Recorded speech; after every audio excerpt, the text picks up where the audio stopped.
All right, guys, it warmed up today, so I'm gonna try to get this thing running again.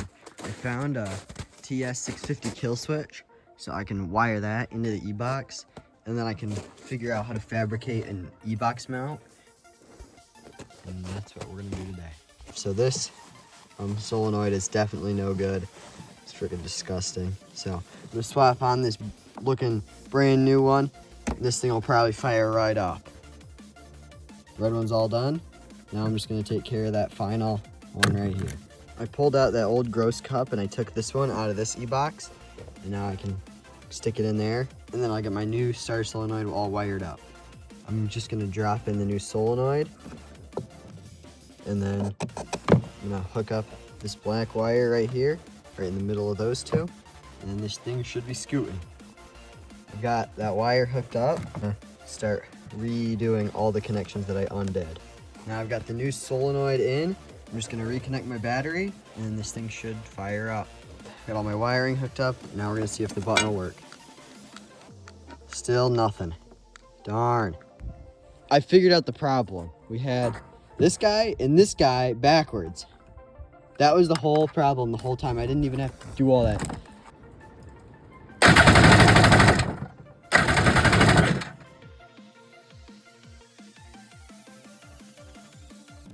All right, guys, we're putting this custom nose brace on the front of this 86 550 with a 650 swap. We just clamped it on, lined it up as best we could, and now we're just gonna continue drilling. All right, what we did was we clamped it down, we drilled all these holes in it, and now we're just gonna send some rivets straight through with some backing washers, and this thing's gonna be freaking mint. All right, here we go. We're almost done with the rivets. We got 3 left. We're gonna clean these up. So what we're gonna do is, we got 800 grit, and then we'll just take the buffing compound, and we'll get it all in there with the buffing wheel, and then we'll get it riveted on. Just polished up these 2 braces. These things are looking absolutely mint. So now we're gonna slap them on there, drill some holes, pop some rivets. Should be good to go.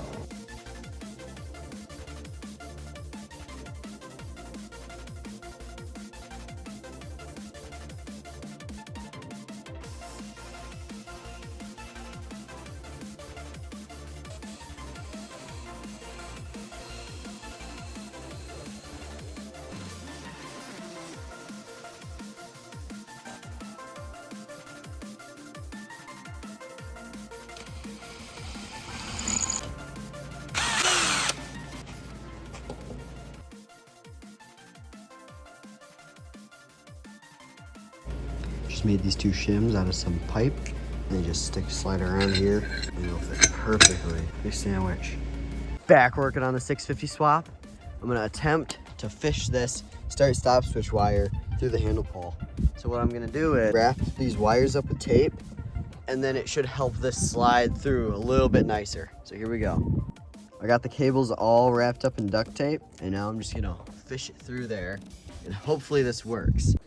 I'm gonna take this plate off here just so I can slide this down a little bit easier.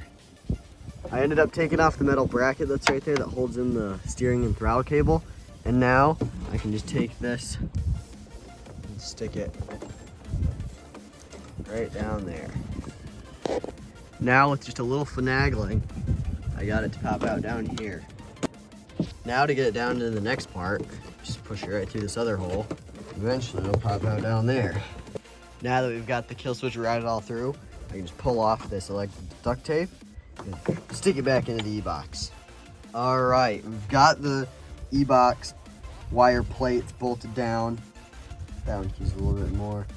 But now I'm gonna finish covering up the Ebox. I've got my Ebox adapter plate, and then I can get that bolted up into the hull. All right, I've got the Ebox mount test fitted on here. So got our plate mounts at an angle, and then we've got over here a little shim. I'm gonna get this thing mounted up now in the ski. I've got this plate mounted in here. I couldn't get that 3rd bolt hole in. I think I just need to bore out that hole a little bit more. It'll work for now. I don't really think 4 bolts are necessary. So tighten everything down and I'll get that thrown into there. It was very difficult, but I got the Ebox, got these threaded in.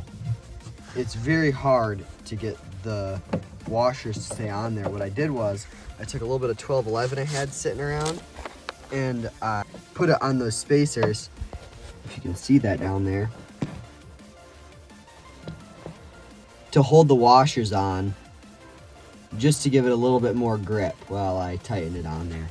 It's almost fully in and we're almost good to go. All right guys, I threaded in the other bolt, got it all tightened down, and this thing looks good. At this point, all I need to do is hook up my ground wire to my starter. I've already got my ground wire to my battery, so just have to finagle this one in there, right down there. All right, we've got the Ebox mounted. I just want to give a shout out to a guy named Trenton Dean because he was the one that hooked me up with the measurements for the Ebox bracket plate that I cut out. And that probably would have taken me hours to figure those out. So I'm really glad that he sent me those. And now we're just gonna fire this thing up just for fun. Here we go. I already kind of primed it, so it should start right up.